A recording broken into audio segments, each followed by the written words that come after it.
Hi, welcome to the WealthCare podcast. I'm Briana, I'm Glen.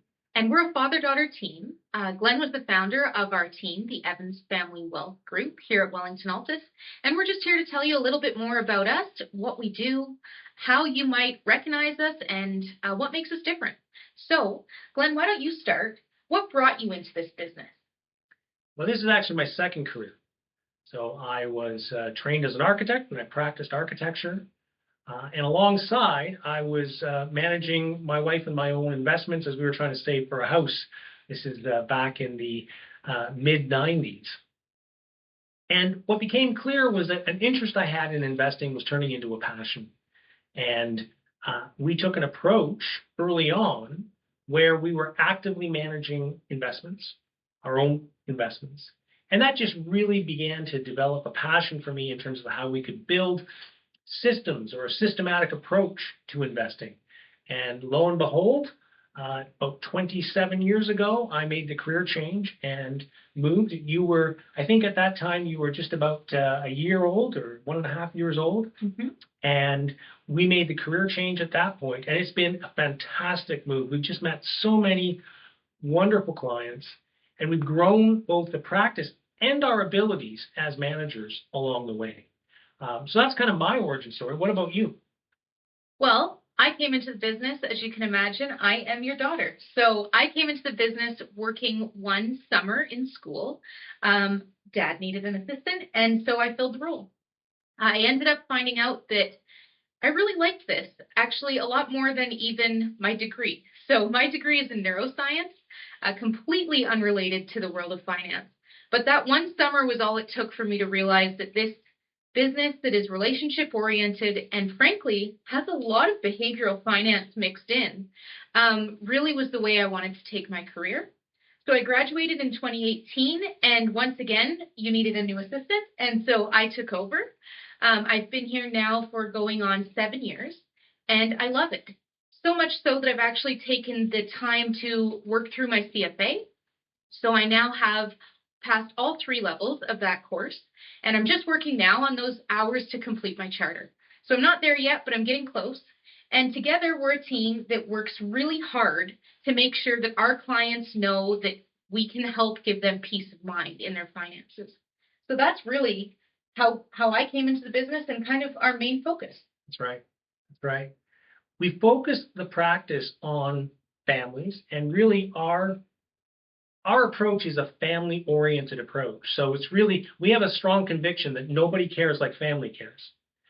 And so the way we approach our clients is as if they were family. And we try to provide that kind of level of compassion, that kind of level of attention to detail. And really, we enjoy their highs, we feel their lows.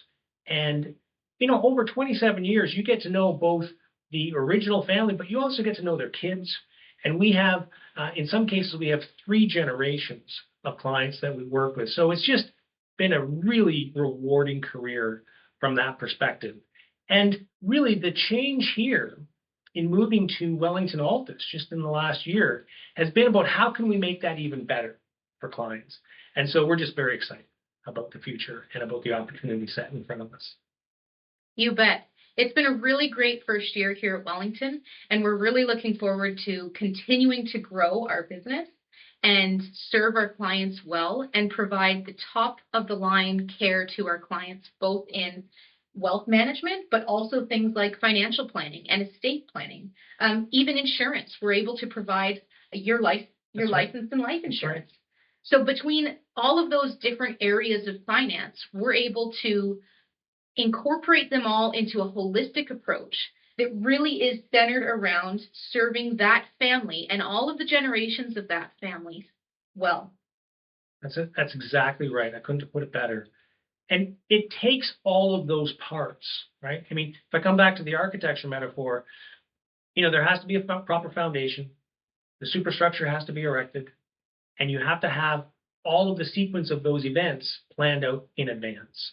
And really, that's, I think, the commonality between the 2 career paths is one that it starts with a planning and a systems-based approach to things. And so we're very much like what the mainstream investment advisor at a big bank-owned firm is like. We provide the financial planning, we provide the investment advice, we provide estate planning, insurance solutions, all the same kind of offering that you would get at any of the big bank-owned firms. But really, that's just kind of the starting point. That's kind of the table stakes, if you would, for Evans Family Wealth. Because our priority is how can we also bring active investment management services at the portfolio management level. And so, that's we'll get into that further, but that's a key point of distinction here is that we're actually the asset managers. We're not just hiving this off into kind of a sales role where we're introducing our clients to third-party managers. Of course, we do use third-party managers, but we don't only use third-party managers. And the great thing about that, if nothing else, the great thing about that is it allows us to cut out an entire level of fees so that our clients get better value, particularly in the space that we're offering services in, which is in the Canadian equity, North American equity, and global ETF space. So that's a key distinction, is that we take a philosophy of active management.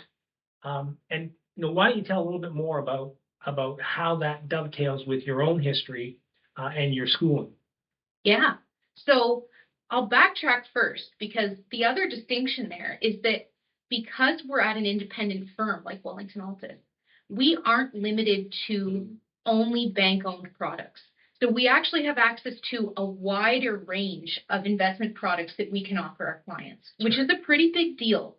It can give us cheaper options when it comes to third parties. Yeah. It allows us more diversification and access to better managers and our own systems that we can implement effectively. So that's another pretty big difference between what we do and what the banks do. Yeah. And how that ties into my background in neuroscience. Well, neuroscience talks all about behavioral biases. And if I've learned anything in the last 7 years, it's that finance is extremely emotional. People's savings, their retirement, their kids' future, the family future, these are emotional decisions that they impact a client's life in a lot more than just what the total in the account is. It's all about understanding, why do we hold these positions? What is the strategy behind this? Am I just hanging on for dear life, or is there a plan behind all this? I mean, these are pretty important discussions that we need to have with our clients, and understanding where they might be fearful, how we're able to help get them through that fear. Sometimes that's a matter of walking them through the fear and coaching them around it. And sometimes it's recognizing that, that's a really big, legitimate fear, and we're going to change our system based around that fear and find a way to make your portfolios work well for you and your goals and your aspirations. So I think that's where the neuroscience ties in. It's this incorporating behavioral finance into all of the behavioral biases that us as humans all face. Yeah, and there's two layers of that, I think. There's the layer where we're helping the clients contend with the rough seas, let's say, of markets sometimes. But there's also, even for ourselves as portfolio managers, we have the same emotions that everyone else has. Yeah. And so having that breadth of knowledge, that in itself helps us to steady our own emotions and to work through our own kind of approach to markets. The other thing that helps us with this, and this is a key distinction, I think, between what we offer here and what many of our peers do, is that the fancy word is we're tactical asset allocators. And really, here's what you need to know about that. It just means that our investment vehicles, the ones that I manage, those vehicles have brakes, okay? And there are many of my peers, I respect them, but their view is that there is nothing that you can do in terms of protecting yourself from serious market declines. And they focus on an area of research to say that timing the market is a fool's errand and that you can't time the market. And there is both some truth in that, but there's also some fiction in that, because the reality is that the studies and the academic literature which supports that view was commissioned by what we consider permanent capital. So think endowment funds. Think in institutional asset managers who always have more savings come in. Yes. And so if the stock market's down and you have more savings, the premiums of more insurance people, those premiums building up, well, great. You can buy more when the stock market is down. But that's not really the experience of our clients. It's not going to be your experience, because in retirement, you aren't having new sources of income come in any longer. And so much of my own personal research has been there are tools that will protect capital.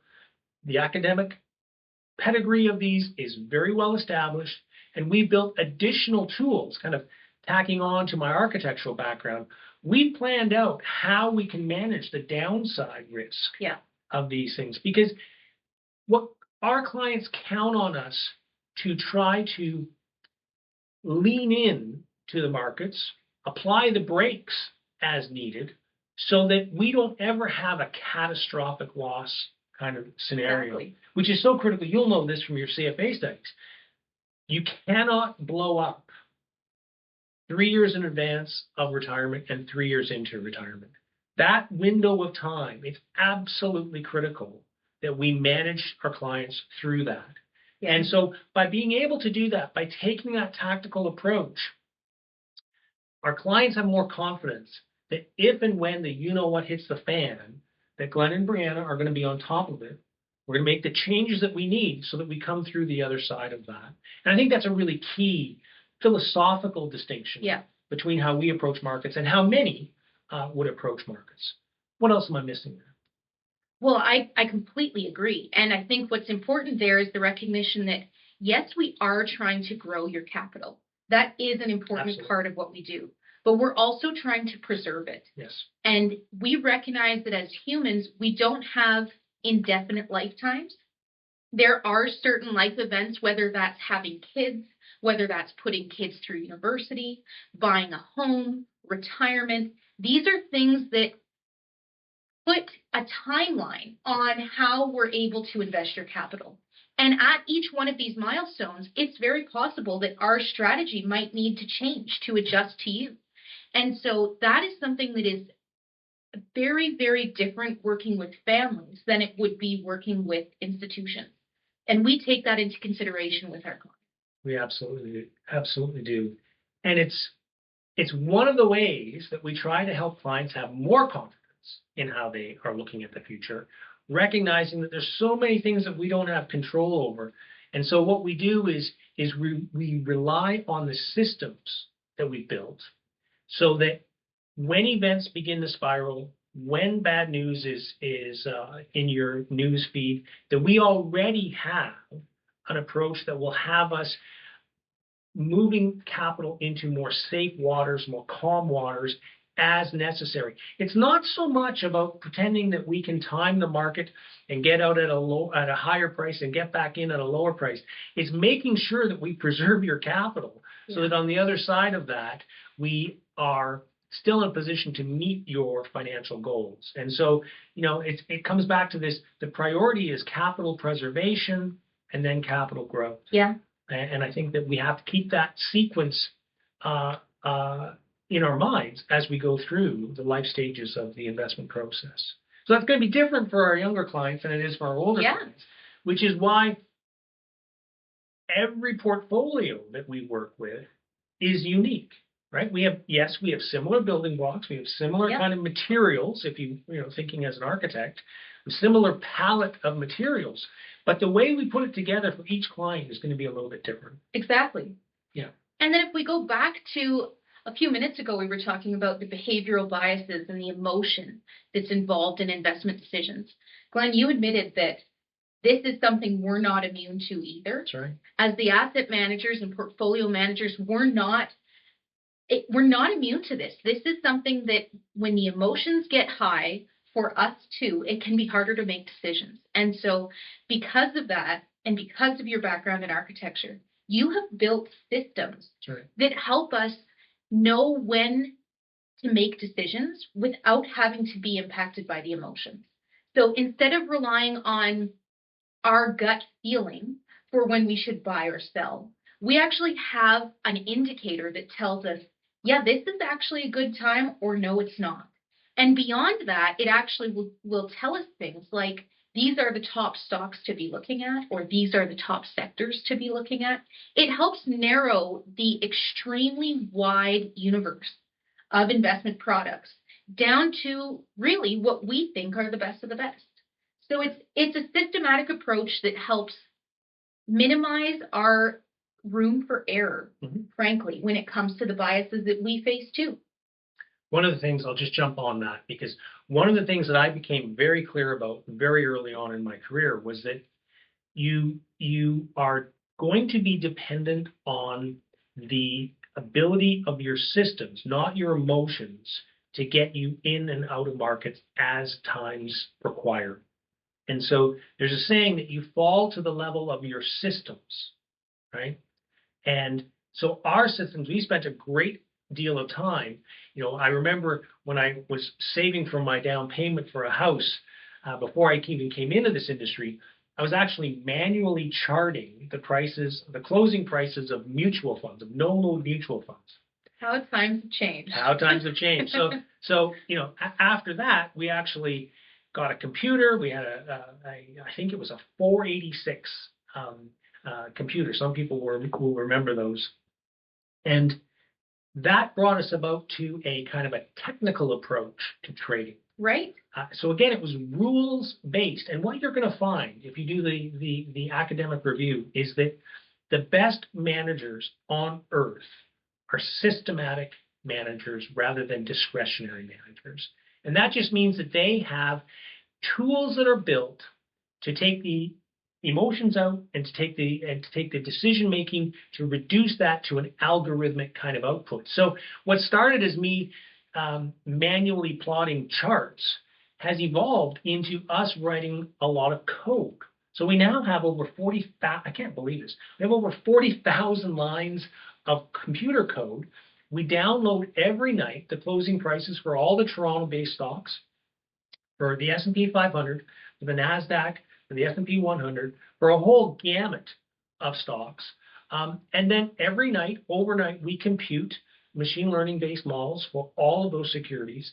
And that is grounded by about 8 o'clock in the morning. The calculations are done, and we have a dashboard email sent to us, which alerts us to whether or not any of the noise of the news overnight rises to the level that it needs our attention to make some kind of changes in the portfolios. And I think what's really important for clients to understand, and prospective clients to understand, is that this is my work. This is my life's work, is building this 40,000 lines of code and building these models. We're happy enough to be able to have a history now of over 13 years of performance of discretionary asset management. Our track record is very good, and we actually think that the future is looking even brighter because these tools continue to improve. So our ability to service these markets and to compete with our peers is actually increasing. I think the space between what we're doing and what our peers are doing is actually growing. And that's really key. And it's part of the reason we came to Wellington. Absolutely. We found that we needed to have more latitude in order to make the investment decisions for our clients. And we were being thwarted. Yeah. In our activities at the big bank. And so, regrettably, after 26 years with one of the big bank-owned firms, it just reached a point where we believed, our convictions were, that we needed to be able to talk to clients candidly about what we saw coming down the future. Yeah. Whether it be Bitcoin and digital currencies, whether it be new asset strategies, whether it be, a heavier emphasis on the technology group, all of the kinds of opportunities, the best opportunities that we see going forward, we were just being stonewalled. We were being blocked from being able to discuss accurately or adequately with clients. And so we made this really big change. And what is probably the biggest surprise or the nicest surprise is that it allows us to do things like this. Believe it or not, I often remind Briana that when we were talking with our marketing department at the previous firm and we thought about doing videos, they suggested to us that we would need to allow for a 6-month review process for every videos. And I think our quickest turnaround time here has been about 11 minutes from submission to approval of a video. And that means that we can communicate more with our clients in more different media. Yeah. Right. Which means that, again, we come back to that emotional part. We can actually output videos. We can output communication at a much faster cadence. Yes. In order to respond and allay clients' concerns. And you just cannot get that at a big bank-owned firm. It's too big. They just will not, they cannot move that quickly. And so we have great operational efficiencies and great opportunities here that we just didn't have in the bank-owned firms. Well, and the other thing we've found is that by being able to communicate with our clients more frequently and through different media channels, it has just been an overwhelming amount of support from clients from this. Yeah. I mean, this is something, you write a weekly newsletter to our clients. We are active on social media platforms. We're starting this podcast. We've put out several videos over the last year, almost weekly. And this is just something that clients really appreciate because they know that we're on it. And it helps them be able to recognize that there is a lot of noise, but to know that their portfolio manager is on top of that noise and is actually filtering out the noise from what is true and solid information. And then you feed that back to the client so that they know it too. Yeah. And that's just been a huge, I think it puts clients at, kind of gives them a peace of mind that they haven't necessarily been able to have before. And it certainly helped build relationships with clients because when we send out an email that's about a topic that they're interested in, we get plenty of responses back. Yeah. We get more questions. We sometimes just get encouragement that they really liked this one or that style was a good style of writing. So this has just been this marketing effort and intentional, weekly, frequent client communication has been huge. And such a difference from what peers are able to offer. I think that's a really good point. And I would just double click on it by saying that it's more than numbers here. Our numbers are very good. Our performance numbers are top notch. And we continue to work at that. But I think what our clients get out of my weekly emails and out of the work that you're doing as well is there's no doubt that there's also caring. And when we share, whether it was your wedding news or whether it's news about the dogs or these kinds of family interest stories, we're enjoying doing life together with our clients. It's not just about, oh, that's my advisor. We're actually involved with our clients, and that's what makes it fun. It does. Right? It totally does. I mean, we get pictures of clients' dogs. We get information about their life that they're happy to tell us because they know more about what's going on in our life.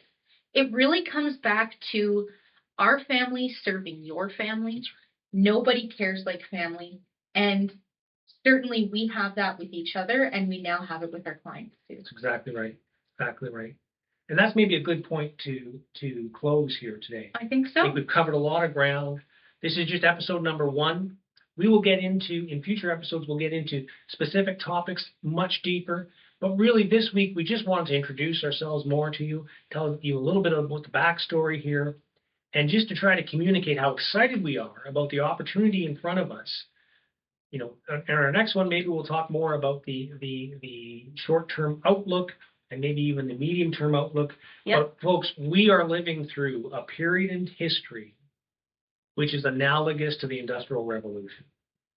And so I think the opportunity set in front of investors in Canada and the United States right now, it's the best I've ever seen. It's not to say there's no issues, not to say there's no concerns, but we have an exciting time in front of us as investors. So we'll get more into that in future meetings and future sessions. But for now, I just wanted to thank you for your time. And we will catch you and speak to you again really soon. Thank you very much. Have a good one.